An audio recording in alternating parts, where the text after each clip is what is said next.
Alam niyo kaibigan, pag nanay na tayo, dapat meron tayong sariling kita. Meron tayong maabalahan or income na papasok sa atin araw-araw. Masarap sa pakiramdam na meron tayong sariling pera. Totoo yan.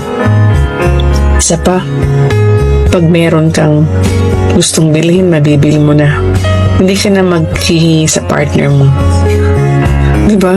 Pag may bibiliin ka, kahit 50 pesos yun, paghihingi ka sa husband mo, sasabihin pa yun, grabe ka naman, wala ka 50 pesos. Diba? Masakit sa atin yun, 50 pesos lang. Diba? Meron talaga mga lalaki, hindi ko lahat.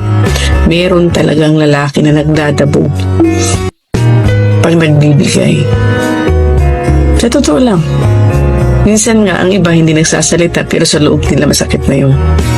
Kaya tayong mga may kagaya natin na meron na tayong anak, dapat meron talaga tayong sariling kita.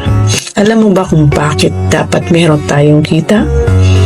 Kasi pag husband natin o partner natin magloko, hindi kawalan sa atin yung bahala siya. Kasi kaya natin buhayin ang sarili natin. Dahil meron tayong sariling income. At hindi lang yan. Takot din sila na iwan tayo. Bakit? Kasi natatakot silang pagtawanan. Pagtawanan sila dahil hindi tayo umiiyak pag iniwan tayo nila. Tumatawa pa tayo kasi hindi sila kawalan sa atin. Yun ang kinakatakot nila. Kaya tingnan nyo, bihira lang iiwan nila ang kanyang asawa pag yung asawa nila may kita. Yun. Kaya isang weapon lang natin ang ating kailangan. Marunong tayong dumiskarte. Marunong tayong humawak ng pera. Marunong tayong mag-save para sa ating sarili. Kahit anong mangyari, hindi natin alam kung anong itinakda ng tadhana para sa atin.